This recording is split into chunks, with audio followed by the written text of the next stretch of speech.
सुनीत कौशिक जी। राधे राधे। राधे राधे महाराज जी। महाराज जी, क्या ज्यादा पूजा करना भी हानिकारक होता है? हम आपके सामने बैठे हैं, जिंदगी ही पूजा है। हानिकारक है? आप क्यों आए हो? आपकी शरण में है, नहीं तो क्यों, हमारे में क्या है? भक्ति भाव है, पूजा है। हाँ, तो आप ये समझो, तो ज्यादा पूजा हानिकारक कैसे हो सकती है? हानिकारक पाप कर्म होता है, हानिकारक हिंसा होती है, हानिकारक बेविचार है, हानिकारक जुआ है, हानिकारक शराब है। भगवान की पूजा हानिकारक हो सकती है? कैसी बात करते हैं? कैसे कैसे कैसे ये बात कैसे मतलब दिमाग में आई? पूजा करने से मतलब अपने ग्रह जैसे मतलब बात समस्या ये है कि कुछ लोगों के दिमाग में ऐसा बैठ जाता है कि जो ज्यादा धर्म से चलते हैं, जो ज्यादा पूजा करते हैं, वो परेशान हो जाते हैं। आप जो प्रश्न कर रहे हो मैं उसे समझ रहा हूं, उसकी धारा को। ऐसा नहीं है। पूर्व के जो पाप कर्म हैं, जैसे हमारी दोनों किडनी फेल है, बचपन से बाबा जी हूं, ये हमारे पूर्व के पाप कर्म का फल है। और ये हमारे भजन का फल है कि हमें पूरे की पूरी जनता का प्यार मिल रहा है। हम सुबह जब निकलते ना, छोटे बच्चे से लेकर सब राधा राधा राधा, तो दिखाई देता है, सबकी आंखों में प्यार दिखाई देता है। भक्ति से दुख नहीं मिलता, लेकिन जैसे हमने अभी भक्ति शुरू की, हमारे पाप कर्म का परिणाम लग गया, तो अब हमें दुख मिलेगा। क्योंकि भक्ति हमारी अभी खेती है, लेकिन पुरानी खेती में हमने बबूल बोए हैं, पाप बोए, तो हमको भोगना पड़ेगा। जैसे बड़े बड़े संतों को भोगना पड़ता है। रामकृष्ण परमहंस जी के कैंसर और बड़े बड़े संतों के कष्ट देखे गए, और वो इतनी सामर्थ्य रखते हैं कि दूसरे के कैंसर को मिटा दे, दूसरे के दुख को मिटा दे, लेकिन वो अपने दुख को भोग करके भगवान की प्रसन्नता के लिए भगवान को भक्ति से कभी किसी को दुख मिल ही नहीं सकता। लेकिन भक्तों के जीवन में दुख देखा गया है। हाँ जी, बात समझना, उस दुख में भी वो सुखी रहे हैं और बड़े बड़े कष्ट उनके जीवन में आए। क्या हुआ? अब जैसे हमारा आखिरी जन्म है, अब हमें जन्म नहीं लेना, तो हमारे हजारों अनंतों जन्मों के पापों को थोड़ा थोड़ा भुगा भुगा कर, अब जब थोड़ा थोड़ा भोगेंगे तो कदम कदम पे भोगना है। अब भोगते भोगते मर जाएंगे, इसके बाद भगवान को प्राप्त हो गए, खत्म। अब तुम्हारा अनंत जन्म भटकना है। अभी बोले पापी आदमी कोई भी कष्ट नहीं हुआ, जुकाम भी नहीं हुआ, चट मर गया। देखने को मिलता है ऐसा कि पापी आदमी हंसते नाचते मर गया, और संत बने हैं, पूरा जीवन भजन कर, महीनों सड़ना पड़ा। क्यों? क्योंकि इनके अनंत जन्मों का हिसाब होकर अब ये भगवान को प्राप्त होंगे, और उनको भटकना पड़ेगा। अभी हजारों जन्म भटकना पड़े। भक्ति से कभी किसी को परेशानी हो ही नहीं सकती। भक्ति कभी दुख, भगवान भला मंगल भवन है, उनका भजन उनकी पूजा किसी को दुख दे सकती? उनकी पूजा तो दुखों का निवारण करती है। ये बात पक्की समझ लीजिए। नंदिनी जी दिल्ली से। राधे राधे महाराज जी। महाराज जी, हमें कैसे पता चले कि भगवान हमारे से प्रसन्न है? क्योंकि संसार में रह रह कर कोई ना कोई गलती तो बन ही जाती है महाराज जी। जब निरंतर भगवान का स्मरण हो, शास्त्र विरुद्ध आचरण न हो, कोई पापाचरण न हो, और संत समागम मिलता रहे, तो जान लेना चाहिए हमारे ऊपर भगवान बहुत प्रसन्न है। अब मोहि भाव भरोस हनुमंता, बिनु हरि कृपा मिले नहीं संता। संत समागम मिलता रहे, पापाचरण का त्याग हो, निरंतर भगवान के स्मरण का, नाम जप का अभ्यास हो, तो भगवान हम पर प्रसन्न है। ये रुपया पैसा मिलना, नाना प्रकार की भोग सामग्री मिलना, नाना प्रकार का वैभव मिल जाना, ये पुण्यों का फल है, भगवान की कृपा का फल नहीं। सुतदारा धन लक्ष्मी पापियों के घर होए, संत समागम हरि कथा तुलसी दुर्लभ दोए। यदि संत समागम मिल रही, भगवान की कथा में रुचि हो रही, भगवान के नाम जप में रुचि हो रही है, तो हमारे ऊपर भगवान की कृपा है, भगवान हम पर प्रसन्न है। इसके अलावा हम भगवान की ओर प्रसन्नता को नहीं मानते। लोक वैभव की संपत्ति जो मरने के बाद हमारे साथ न जाए, वो भगवान की कृपा नहीं। भगवान की कृपा से भगवान का नाम जप चले, भगवान की कृपा से भगवान के भक्तों से प्रेम हो, भगवान की कृपा से भगवान की कथा में प्रेम हो, हमारे जीवन में भगवान का अस्तित्व आ जाए, इसी जन्म में हम भगवत साक्षात्कार कर लें, तो यह भगवान की प्रसन्नता है। अगर भजन चल रहा है ठीक, भगवान की कृपा है। संत समागम में रुचि है, भगवान की कृपा है। लीला कथा भगवान की सुनकर अश्रु आ रहा है, ये भगवान की कृपा है। इति चौधरी जी मथुरा से। राधे राधे महाराज जी। महाराज जी, नियम कानून के बिना पूजा सार्थक होती है क्या? हाँ, नियम कानून एक तरफ है, भाव एक तरफ है। किसका है? हाँ, भाव एक तरफ है। अगर भाव में भर करके नियम कानून का खंडन भी होता है तो उससे कोई फर्क नहीं पड़ता। जैसे श्री कर्माबाई थी, उन्होंने विचार किया कि जगन्नाथ जी को दिन में तो खूब भोग लगता है, लेकिन जब रात में पट बंद हो जाते हैं तो उनको फिर उनको भूख लगती होगी। उन्होंने अपने भाव से विचारा तो 3 बजे तड़के उठकर बिना नहाए धोए सबसे पहले खिचड़ी बनाई और जगन्नाथ जी को रो के पुकारती तो जगन्नाथ जी आने लगे, उनकी गोद में बैठ जाते और वो पूरी खिचड़ी पवाते। एक दिन 7 बजे लगभग सुबह स्नान करने जा रही थी तो एक संत भगवान मिल गए जो नियम कानून को जानने वाले थे और नियम से चलते थे। उनका, कर्माबाई स्नान करने जा रहे हो? बोले हाँ। बोले क्या, किस प्रकार की तुम भक्त हो कि सूर्य उदय हो गया अब स्नान करने जा रहे हो? अरे भक्त तो तड़के स्नान करते हैं। तो उनका, तड़के तुम ठाकुर जी का भोग बनाती है? अरे राम राम, कितना बड़ा अपराध करती हो, बिना स्नान किए बिना पवित्र हुए भोग बना के ठाकुर जी को, ये तो अपराध है। अब उन्होंने दूसरे दिन पहले स्नान और सब दिनचर्या की और भोग बनाया और बुलाया तो जे ही एक कवल पवाया सो वहाँ पर्दा मंदिर का हटने को ठाकुर जी अंतर ध्यान हो गए, चले गए। अब वहाँ खिचड़ी मुंह में लगी थी, एक कवल केवल। तो जगन्नाथ जी के पार्षदों ने पूछा कि जय जय, अभी तो भोग पधराया नहीं, ये मुख में भोग कैसे? अरे बोले वो कर्माबाई और नियम वाले के चक्कर में पड़ गई है तो एक ही कवल में कर्माबाई से कह दो मैं नियमों से प्रसन्न नहीं होता, मैं प्रेम से प्रसन्न होता हूँ, मैं प्रेम से अधीन होता हूँ। तो जब कभी भाव से भक्त पवाता है तो भगवान पाते हैं, नियमों के अनुसार नहीं। नियमावली तो प्रेम प्राप्ति के लिए है और प्रेम को भगवान स्वीकार करते हैं। भाव का भूखा हूं मैं, ना कि नियम का भूखा हूं मैं। भगवान ने क्या कहा? भाव का भूखा हूं मैं और भाव ही एक सार है। भाव से मुझको बजे तो भाव से बेड़ा पार है। भाव बिन सुनी पुकारे मैं कभी सुनता नहीं, भाव पूरित टेर ही करती मुझे लाचार है। भगवान को लाचार कर दे वो भाव। तो भाव की प्राप्ति होती है जब संयम नियम पूर्वक भजन करता चला जाए, लेकिन सेवा में प्रधानता भाव की होनी चाहिए, नियम की नहीं। इसके बाद ये चढ़ना, इसके बाद ये चढ़ना, एक नियम की तरह पूरा हो गया, भाव तुम्हारा बना नहीं। और अगर खूब उत्साह है अंदर, जैसे अपने छोटे लाडले बच्चे को पवाना है, रोटी दाल सब्जी खीर पुआ जो भी बनाए और बड़े भाव से गए तो भगवान उससे प्राप्त पाते हैं। बोले भगवान कहते हैं पत्रम पुष्पम फलम तोयम ये में भक्ता प्रेक्षति। एक चुल्लू जल, एक तुलसी दल, एक फल या एक फूल भाव से मुझे समर्पित कर दिया जाए तो मैं उसे खा लेता हूँ। भाव ही प्रधान है, नियम के द्वारा भाव की पूर्ति होती है। अगर भाव नहीं है तो नियम का कोई महत्व नहीं है। अनिरुद्ध शर्मा जी। राधे राधे। राधे राधे महाराज जी। महाराज जी, पहले के कुछ सालों में मैंने बहुत पाप किए, पार्टीज में जाना, गलत लोगों के साथ बैठना। हाँ, और कुसंग से गलतियां हो जाती। उस जीवन में खुश भी था, लेकिन एक महाराज जी कह रहे हैं कि कुंभ में गए रिसेंट, तो वहाँ साधुओं संतों का आचार्यों का संग हुआ तो इनको फिर ये सब अभी रुच नहीं रहा। और महाराज जी, क्या मुझे पहले पाप का भोगना पड़ेगा या कोई मार्ग है जिससे मेरे पहले उन पापों से? सर्वधर्मान परित्यज्य मामेकम शरणम ब्रज अहम त्वाम सर्व पापेभ्यो मोक्षयिष्यामि मा शुचा। भगवान कह रहे मेरी शरण में आ जाओ। शरण में जाने का मतलब है अब नो नशानी, अब ना नशे हो, आज तक जो गलती किया अब आगे नहीं करूंगा। हे हरि, मैं आपकी शरण में हूँ। निरंतर नाम जपने का अभ्यास करो।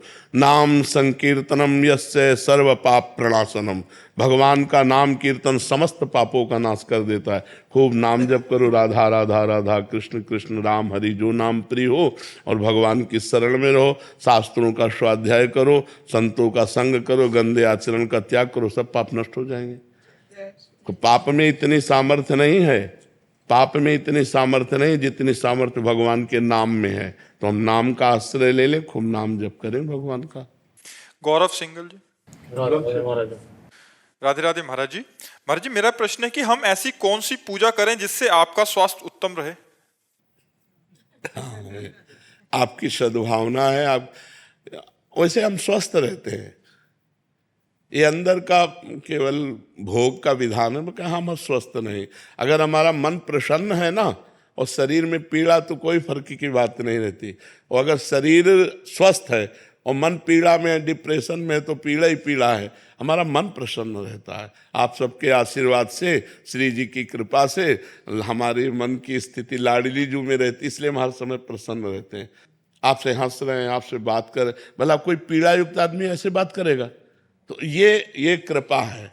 और हम चाहते हैं कि सब लोग भजन करो और ऐसी स्थिति प्राप्त करो कि बड़े से बड़े दुख को रौंद करके मुस्कुराते हुए निकल जाओ। भजन के द्वारा ये हो सकता है, रुपया के द्वारा नहीं हो सकता। ये हर किसी परिस्थिति में हम दुख में मुस्कुराएं, ये केवल भगवान के बल से हो सकता है और दूसरी परिस्थिति में। तो आपका ये जो सद्भाव है यही हमको आगे बढ़ा रहा है, हमको दुख से बचा रहा है। आप लोगों की सद्भावना, और कुछ करने की जरूरत नहीं। ये जो आप सद्भावना कर रहे हो ना कि आप स्वस्थ रहो, आप सुखी रहो, यही सद्भावना हमको स्वस्थ रख रही, सुखी रख रही। बकाया अब तो जब तक प्राण नहीं जाएंगे तब तक वो भोगना पड़ेगा, क्योंकि किडनी फेल हो चुकी है। सब ब्रजवासियों का आशीर्वाद, संतों का आशीर्वाद, आप सबका प्यार ही हमको सुरक्षित किए हुए। चिंता मत करो, जब तक जिएंगे तो दहाड़ते रहेंगे, और जब जाएंगे तो श्री जी के पास दहाड़ेंगे। जी। धर्मदास जी अयोध्या जी से। जय श्री राम। सीताराम महाराज जी, आपके चरणों में कोटि कोटि प्रणाम। महाराज जी, देहाभिमान की निवृत्ति कैसे हो? सदगुरु के चरण आश्रय से, किसी साधन से नहीं। क्योंकि जिस साधन का हम आश्रय लेते हैं उसमें कर्तृत्व भाव बना रहता है। अहंकार विमूढ़ आत्मा कर्ता हमिति मन्यते, उसमें अहम पुष्ट होता रहता है। और जब हम गुरु चरण आश्रित रहते हैं तो गुरुदेव भगवान की कृपा से 20 साल से मौन है। गुरुदेव भगवान की कृपा, उनकी आज्ञा पर रहने से अहंकार का नाश हो जाता है। तिनकी संगति रहत जाति कुल मद सब नंसई, संतत सेवक सदा भजत जे श्री हरिवंशई। जो गुरुदेव आचार्य की शरण में रहता है, उनकी आज्ञा के अनुसार साधन करता है, तो धीरे धीरे धीरे उसका देहाभिमान गलित हो जाता है। और वो ये देख पाता है कि मेरे द्वारा जो भी आचरण हो रहे हैं वो यंत्रवत भगवान करा रहे हैं, वो गुरुदेव करा रहे हैं, मेरी सामर्थ्य नहीं है। जो गुरुदेव की चरण पंकज पराग का रज का सेवन करता है वो बहुत बड़भागी, देहाभिमानी रहित हो जाता है। जे गुरु चरण रेणु अनुरागी, ते लोकहूँ वेदहूँ बड़भागी। जे गुरु चरण रेणु सिर धरहि, ते जन सकल विभव बस करहि। बन्नो गुरु पद पदुम परागा, सुरुचि सुबास सरस अनुरागा। श्री गुरु पदनख मणिगण ज्योति, सुमिरत दिव्य दृष्टि ही होती। गुरुदेव भगवान की कृपा से देहाभिमान गलित हो जाता है। गुरुदेव भगवान की कृपा ही मोक्ष प्रदान करती है। गुरुदेव भगवान के वाक्य ही महामंत्र है। गुरुदेव भगवान की पूजा ही सर्वस्व पूजा है। ध्यान मूलम गुरु मूर्ति, पूजा मूलम गुरु पदम, मंत्र मूलम गुरु वाक्यम, मोक्ष मूलम गुरु कृपा। मोक्ष मूलम गुरु कृपा। तो गुरुदेव की कृपा से ही देहाभिमान का नाश होता है। ये हमने खुद देखा। जब गुरुदेव भगवान ने दर्पण दिखाया कि तुम क्या हो, तब समझ में आया कि अरे नहीं नहीं, ये तो गुरुदेव की कृपा से हो सकता है कुछ। तो गुरु कृपा ही केवलम, गुरु कृपा से ही देहाभिमान का नाश होता है। महापुरुषों का संग करे, उनके आश्रित रहे, खूब डट के साधन करे, पर साधन गुरुदेव की कृपा से हो रहा है ऐसा अनुभव करे तो देहाभिमान नष्ट हो जाता है। प्रकाश जी तमिलनाडु से।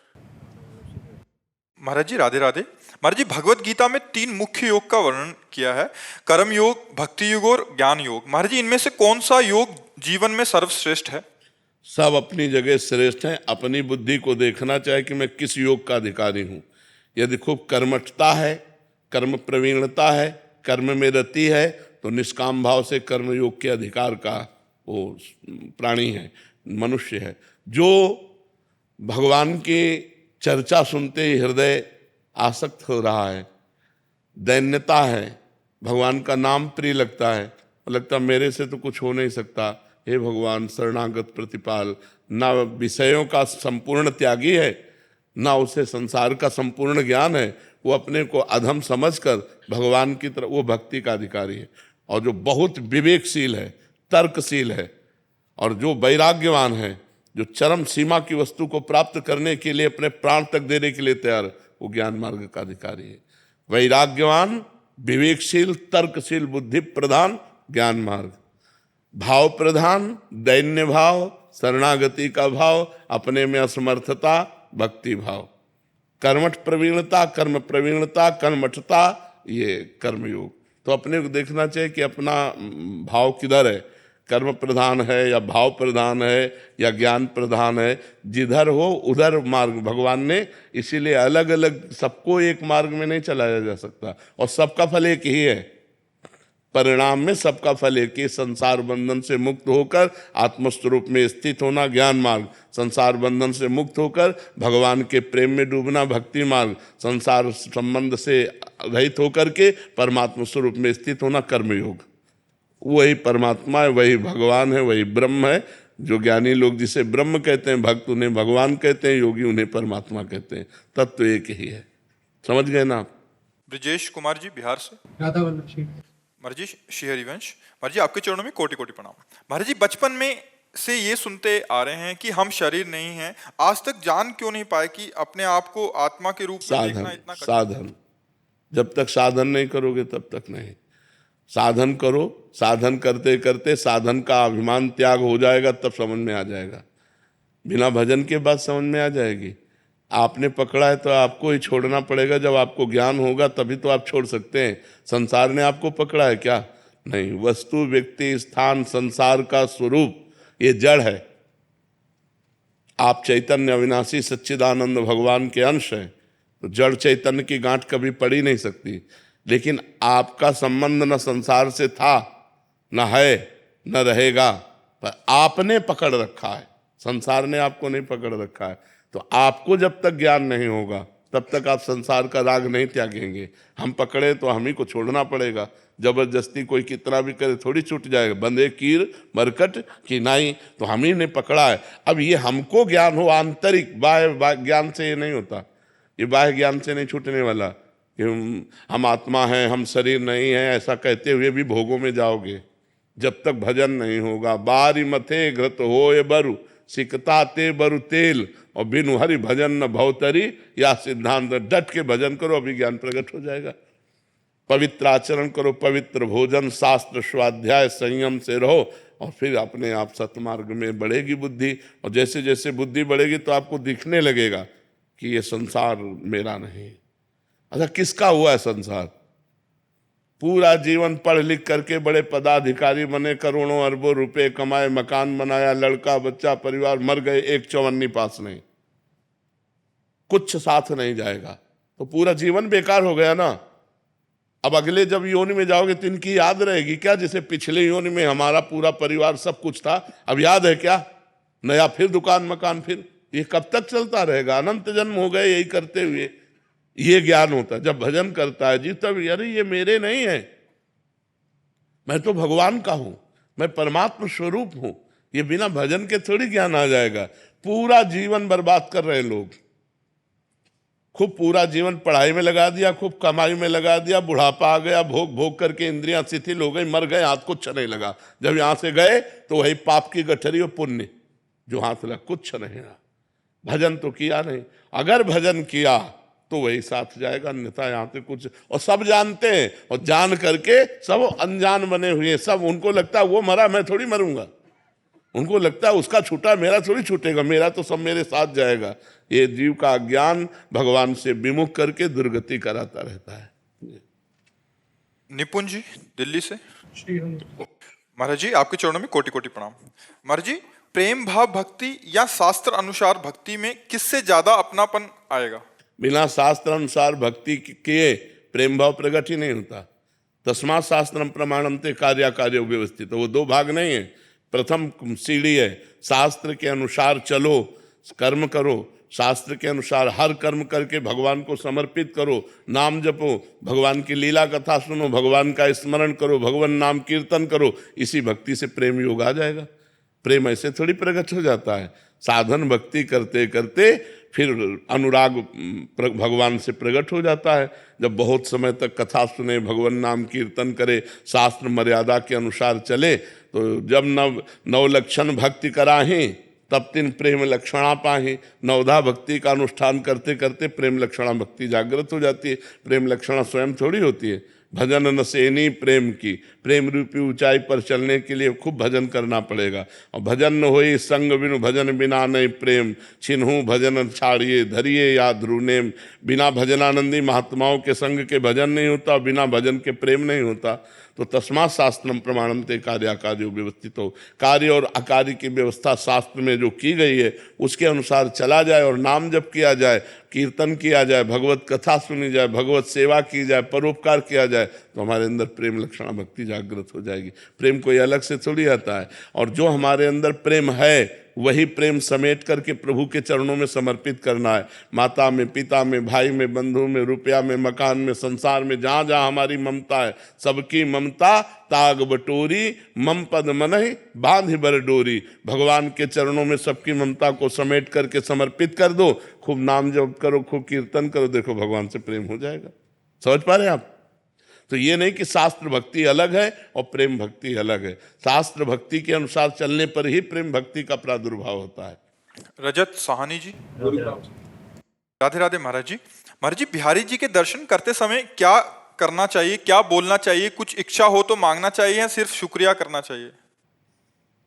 प्यारे के दर्शन से कुछ मांग प्रकट होती है क्या? जब अपने प्यारे को देखते तो यही लगता है, अहो भाग्य, आज सौभाग्य कि मैं आपको देख पा रहा हूँ। मैं आपसे क्या मांगूं? सबसे बड़ी बात तो आपने दे दी कि अपने समीप बुला लिया और आपको मैं देख पा रहा हूँ। बस प्रभु, मैं सदैव जो आपको देख पा रहा हूँ यही देखता रहूं, यही चिंतन बना रहे। जब ये देखते रहोगे, चिंतन बना रहेगा, तो दुख पास आएगा नहीं, विपत्ति पास आएगी नहीं। और जिसके हृदय में भगवान का चिंतन होता है, तो जैसे नदियां बिना चाह के समुद्र के पास स्वयं ही जा रही हैं दौड़ती हुई, ऐसे धर्मात्मा भगवत चिंतन करने वाले के पास अपने आप सारी संपत्तियां सुख आती रहती हैं। और जो भगवान से विमुख है, अधर्माचरण करता है, तो बिना बुलाए विपत्तियां उसको घेरे रहती हैं। समस्याएं, चिंता, शोक, भय, ये पाप का फल है। और जब हम भगवान का चिंतन करते हैं, धर्म से चलते हैं, तो सुख, निर्भयता, निशोकता, निश्चिंतता ये हमारे हृदय में छाई रहती है। बिना बुलाए जैसे नदियां समुद्र के पास जाती है, ऐसे धर्मात्मा पुरुष के पास बिना बुलाए समस्त वैभव आ जाता है। तो बिहारी जी दर्शन करने को मिले, बिहारी जी से कहो आपके चरणों में प्रेम हो, आपका नाम स्मरण हो। प्रभु, मैं सदैव जो झांकी देख रहा हूँ ये मेरे नेत्रों में बस जाए, ऐसी कृपा करो। ऐसा ये मांगना चाहिए, ऐसी कृपा करो कि ये झांकी कभी हमारे नेत्रों से ना हटे। स्वामी जी महाराज ने एक पद में गाया है, ऐसे ही देखत रहो जन्म सफल कर मानो, प्यारे की भांति भांति के प्राण प्यारे, जुगल किशोरे जानो। ऐसे ही देखत रहो, जन्म सफल करी मानो। जीवन की सफलता क्या है? ऐसे बिहारी जो आप वृंदावन बुलाते रहो, मैं बार बार आपको देखता रहूं, कुंज बिहारी ऐसा नाम जप करता रहूं। इससे बड़ा जीवन में और क्या लाभ हो सकता है? क्या मांगोगे उनसे? जो मांगोगे सब ऐसे ही होगा जैसे चक्रवर्ती सम्राट के पास कोई जाए, गरीब आदमी, और वो बोले प्रसन्न हम हुए, वरदान मांगो, तो कहेगा वरदान 1 साल भैंस का चारा और हमारे खाने पीने की व्यवस्था कर दो, क्योंकि उसकी क्षमता नहीं और मांग ले। वो गरीब आदमी ये सोचेगा 1 साल के लिए भोजन मिल जाएगा, 1 साल के लिए भैंस और गाय का चारा मिल जाएगा, इससे बढ़कर क्या है? वो इससे ज्यादा मांग ही नहीं सकता। ये नहीं जान सकता कि ये चक्रवर्ती सम्राट है, ये नगर का नगर दे सकता है, ये हमारे आजीवन का भरण पोषण कर सकता है। तो अखिल कोटि ब्रह्मांडों के नायक परात्पर इस भगवान सच्चिदानंद से हम क्या मांग सकते हैं? बहुत से बहुत क्षुद्र विषय मांगेंगे, स्त्री मिल जाए, पुत्र मिल जाए, रुपया मिल जाए, पैसा मिल जाए, मुकदमा जीत जाऊं, ये सब क्या है? ये ऐसे जैसे चक्रवर्ती सम्राट से घूस मांगा जाए। ये सब नाशवान पदार्थ हैं। बिहारी जी से अगर मांगे तो यही मांगे कि आपको जो अच्छा लगे दे दो। हमें अच्छा लगता है आपको देखना, आपका सुमिरन करना, आपको जो अच्छा लगे वो आप दे दो। तो वो अपनी स्थिति से जब देंगे ना तो निहाल कर देंगे। सुदामा जी को दिया बिना मांगे, तो जैसी द्वारिकापुरी वैसी सुदामापुरी बना दी। सुदामा जी मांगते तो कितना मांगते, जब मांगा नहीं तो बिन मांगे अनमांगे आगे आवेगो। बहुत देने वाले दाता हैं, वो निहाल कर देंगे। समझ पाए आप? बिंदा देवी जी बिहार से, राधे राधे महाराज जी। महाराज जी, आप कह रहे हैं कि नाम जब करते हैं तो मन इधर उधर जाता है, पर सत्संग, प्रवचन, लीला, श्रवण इत्यादि करते हैं तो उसमें रुचि आ जाती है। तो महाराज जी नाम पर आपको बताएं, सत्संग और लीला श्रवण से भक्ति बढ़ती है, पर मन निर्मल होता नाम जप से है। इसलिए सबसे कठिन काम नाम जप है। जहाँ नाम जप में मन लगाओगे, आप ऐसे कीर्तन सुनो, भजन सुनो या और कुछ करो, मन देखो, मन राजी होने की बात तो देखो, 3 घंटे फिल्म तुम्हारे मन के अनुसार लगी हो तो 1 मिनट का ही नहीं जाएगा, तो उससे मन की निर्मलता थोड़ी हो जाती है। मन राजी होने की खास बात नहीं है, मन को निर्मल करना खास बात। तो नाम है मन को डिलीट करता है। जैसे हम नाम जब शुरू करते हैं तो जे भी मन में जितने भी मैसेज भरे अनंत जन्मों के, और वो निकलना शुरू होते, काम क्रोध के, भूत भविष्य के, तो वो सब निर्मल होते। इसलिए नाम जप अत्यंत आवश्यक है। अंदर ही अंदर, अंदर अंदर नाम जप करो, मन लगे ना लगे। भाव कुभाव अनखालसहु, नाम जपत मंगल दिश दसहु। चाहे भाव से, चाहे कुभाव से, चाहे आलस्य से, चाहे जैसे भी नाम जप करे, नाम जपने से 10 दिशाओं में उसका मंगल होता है। मन निर्मल होता है भजन करने से। जितना भजन करोगे उतना ही मन निर्मल होगा, और मन निर्मल होकर जब कथा सुनो तो आंसू आने लगेंगे, भगवान के प्रति भाव बढ़ने लगेगा। तो हमें लगता है थोड़ी देर कथा सुने, थोड़ी देर कीर्तन करे, पर अधिक देर नाम जप करे। नाम जप अत्यंत आवश्यक। बिना नाम जप के तो हमें लगता है मन भगवान में लगेगा ही नहीं। नाम जप जरूर करना चाहिए। कथा वार्ता सुनने में मन लग रहा है ठीक है, लेकिन मन निर्मल विशुद्ध होगा वो नाम जप करने से। भगवान की कथा से भी निर्मल होता है, भगवान की लीला कथा का पाठ करने से भी निर्मल होता है, लेकिन नाम जप अत्यंत आवश्यक। नाम जप बिल्कुल मन को निर्मल कर देता है। मन की हर बातों को डिलीट करके निर्मल मन भगवान की प्राप्ति का हेतु होता है। इसलिए नाम जप जरूर करना चाहिए। ये नहीं कि हम केवल मोबाइल से सत्संग सुन लिया तो हो गया, नहीं, सत्संग का फल है नाम जप। साधन को हरि भजन है, कै सत्संग सहाय। सत्संग सहायता करेगा, लेकिन मुख्य जो बात है वो भजन है। इसीलिए भजन के बिना विनिश्चितम बदामिते नान्यथा वचांश में हरिम भजनते नरा भव सागर तरंतिते। जो भगवान का नाम जप करते हो निश्चित भव सागर से तर जाते हैं। तो नाम जप जरूर करना चाहिए। संजय गोपाल जी बुलंदशहर से। राधे राधे। राधे राधे महाराज जी। महाराज जी ये कह रहे हैं कि ये जागरण कीर्तन सुंदरकांड प्रोफेशनली करते हैं, तो महाराज जी कह रहे हैं कि क्या उतना ही पुण्य फल मिलता है जितना अन्य पूजा पाठ करने वालों को मिलता है? अगर रुपया लेते हो तो फिर नहीं मिलेगा, फिर नहीं, बिल्कुल पाई भर पुण्य नहीं मिलेगा, क्योंकि आप उसे बेचते हैं ना। खुली बात समझिए, हम आपसे कह रहे हैं कि हम 1 घंटे सुंदरकांड का पाठ करेंगे, आप 100 रुपया दें, 100 रुपया में हमने बेच दिया। अब वो पाठ का हमें फल नहीं मिलेगा, उसको फल मिलेगा जिसने हमें 100 रुपया दिया है। अब पर्सनल आप अगर बैठ करके पाठ करते, हनुमान जी को सुनाते, तो वो आपका होगा। लेकिन आप रात भर देवी जागरण किए और 5,000 रुपया ले आए, तो 5,000 में आपने अपने देवी जागरण को बेच दिया, वो आपको पुण्य फल नहीं मिलने वाला। क्योंकि जिसने करवाया है और जो 5,000 रुपया दे रहा है, तो रात भर इसी बात के तो 5,000 दे रहा है कि आप कीर्तन कीजिए, आप गाइए, इसी बात के 5,000 आप ले रहे हैं, तो वो आपका पुण्य नहीं होगा। समझ पा रहे आप? इसलिए पर्सनल भी कीजिएगा, ये तो कीजिएगा ही, लेकिन अपने घर में भी एकांत में बैठ करके सुंदरकांड का पाठ कीजिएगा, थोड़ी देर नाम जप कीजिएगा, जो आपका पर्सनल होगा। समझ पा रहे हैं आप? करिए, जरूर करिए। जीवन की सार्थकता है, अपना भी तो कुछ पुण्य होना चाहिए, अपना भी तो लाभ होना चाहिए। नरेश गोयल जी कोलकाता से।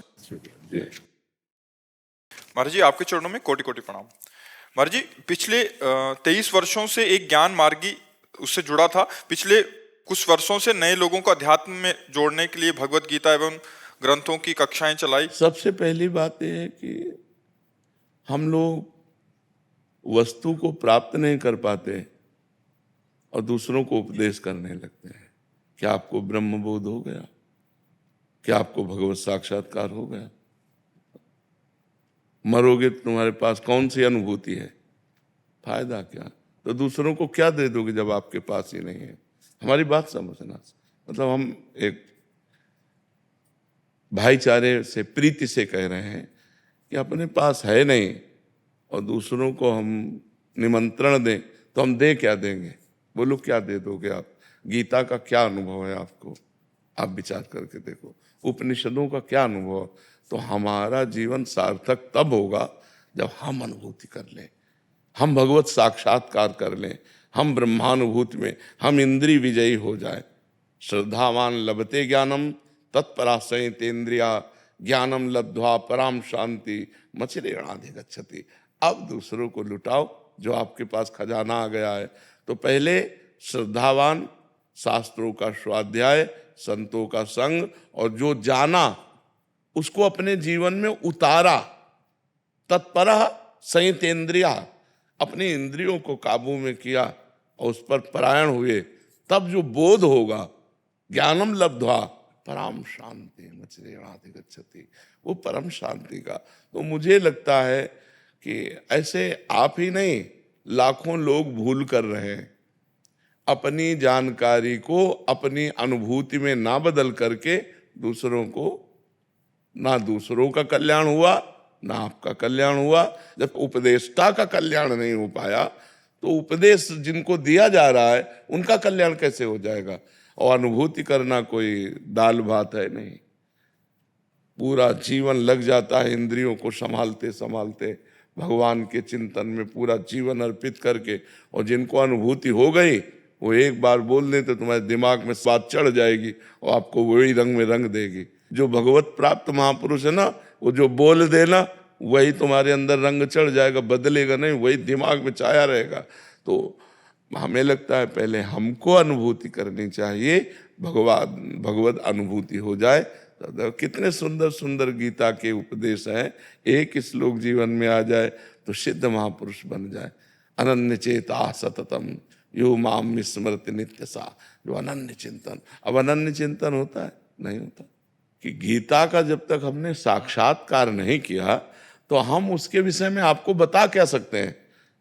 मतलब मैं देखो, शब्द पढ़ करके शब्द सुना देना या विद्वता होने पर उसकी व्याख्या कर लेना, ये गीता का साक्षात्कार नहीं है। गीता का साक्षात्कार है ब्रह्मानुभूति, स्वरूप बोध, और उसके लिए बहुत। तो हमें लगता है कि बंधन से हम छूटे नहीं तो हम दूसरे को बंधन से कैसे मुक्त कर सकते हैं।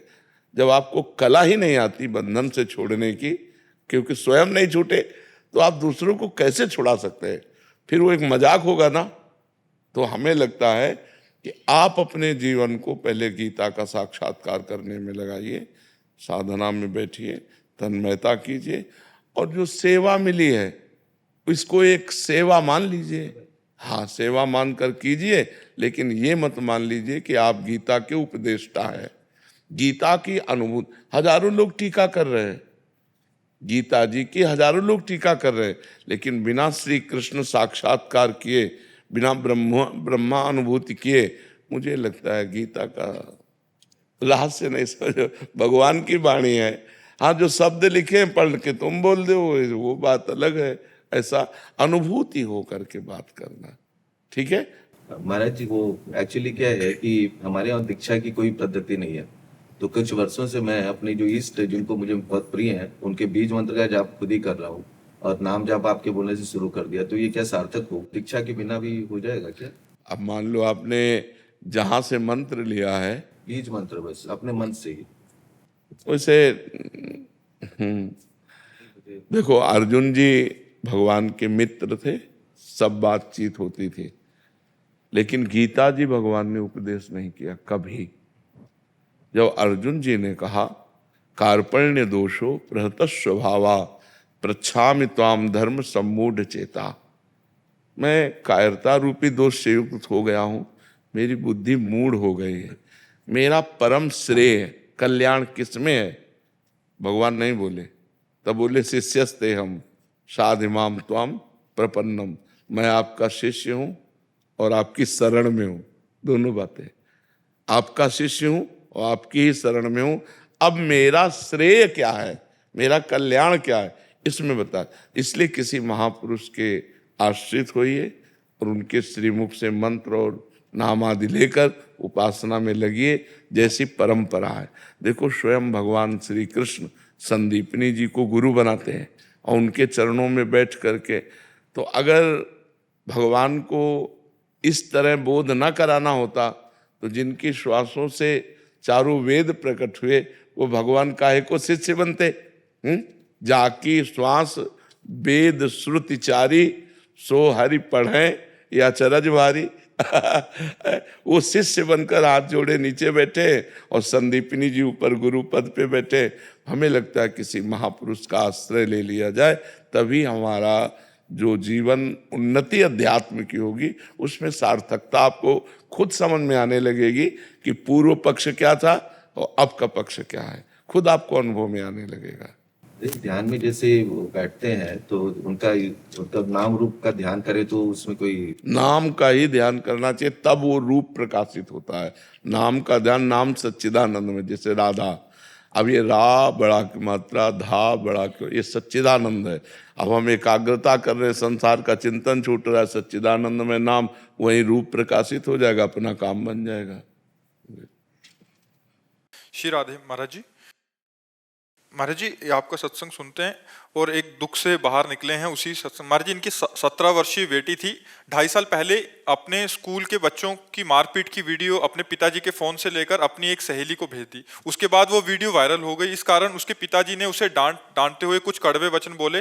3 दिन तक दोनों एक दूसरे से बोले नहीं और वो इतनी कठोरता सह नहीं पाई और उसने आत्महत्या कर ली। महाराज जी, इस आत्महत्या के दोषी हम हैं या उसके और उसके हमारे प्रारब्धवश हैं? हम प्रायश्चित क्या करें? ये मूर्खता है, मूर्खता है, इसमें दोष की बात नहीं, इसमें मूर्खता है। क्या है, पापा है, 3 दिन नहीं बोल रहे, चौथे दिन बोलेंगे, 5वें दिन बोलेंगे। हमको अपनी तरफ से सॉरी बोलना चाहिए। मान लो हमारे पिता हैं तो हमें आप कर लेने से कोई निदान हो गया क्या? वो प्रेत योनि मिलेगी जा करके, भूत प्रेत की योनि मिलेगी। उसका हमें लगता है कि अगर आप लोग कर सको तो 1 सप्ताह की भागवत उसके लिए करवा लो, हो गए। हाँ तो बढ़िया है, लेकिन दोष उसी जीवात्मा का है जो स्वयं कर रहा है। अगर हम उसको प्रेरित करें और फिर वो आत्मा करे तो वो बात होती है। अब अपने आप विचार करके, बच्चे हैं, अब वो हमें लगता है कि बच्चों को प्रोत्साहन देना चाहिए और ऐसी परिस्थिति ना प्रकट की जाए। माता पिता को भी चाहिए कि बच्चों से फ्रेंडवत, मित्रवत व्यवहार करें, जिससे वो उनके जो अंदर छुपी हुई भय या छुपा हुआ संकोच या छुपा हुआ अपने को मारने की बातें वो सब निकल जाएं। अब बच्चों को थोड़ा मित्रवत व्यवहार करना चाहिए, ऐसा भय नहीं दिखाना चाहिए कि अगर बाहर मान लो गलती भी हो गई कोई, तो घर में आके अपनी मम्मी से बात कर ले, अपने पापा से बात कर ले। पापा को चाहिए कि मित्रवत व्यवहार करे। जब बच्चा सयाना हो जाए तो दोस्त की तरह व्यवहार करना चाहिए, कभी पास बैठ करके प्यार से बात करना चाहिए, क्या चल रहा है, मतलब एक दोस्त की तरह, डराना नहीं चाहिए। देखो कोई भी गलती करना, हम तुम्हारे दोस्त की तरह तुम्हारा हित चाहते हैं, तुम हमें बता देना, ऐसा व्यवहार नहीं करना चाहिए। बच्चे गलत करके मान लो गलत हो गया, अब उनको ये भय कि पापा जान जाएंगे और उधर दूसरा ब्लैकमेल कर रहा है, तो सोचते हैं इससे अच्छा कर लो, इससे अच्छा कर लो।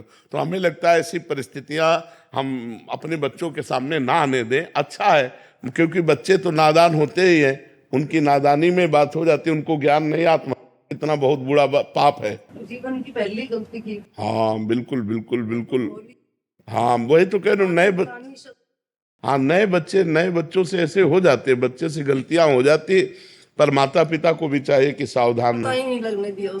हाँ। राधे राधे महाराज जी। महाराज जी, आप कह रहे हैं कि पिछले 2 साल से सत्संग कीर्तन सुन रहे हैं, महादेव की भक्ति पिछले 10 साल से कर रहे हैं, अभी राधा नाम।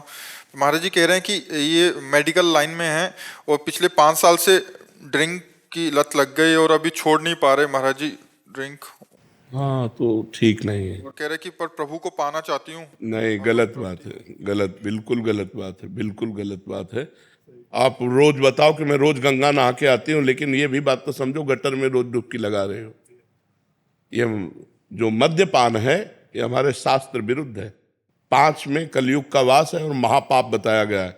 पर स्त्री गमन, मदिरापान, द्वितखीड़ा, हिंसा और जुआ, किसी की हत्या कर देना, हत्या करने वाला या जुआ खेलने वाला या पराई स्त्री से भोग करने वाला या मांस खाने वाला या शराब पीने वाला, ये सब, ये कभी भगवत प्राप्ति की बात ही नहीं हो सकती। ये तो पहले गंदी बात छोड़ो ना, अगर भगवत प्राप्ति चाहती तो गंदी बात छोड़ो। ये क्या मनमानी आचरण, ये क्या है? एक बार अपने ऊपर घृणा तो पैदा करो कि आप कितना गलत कर रहे हैं।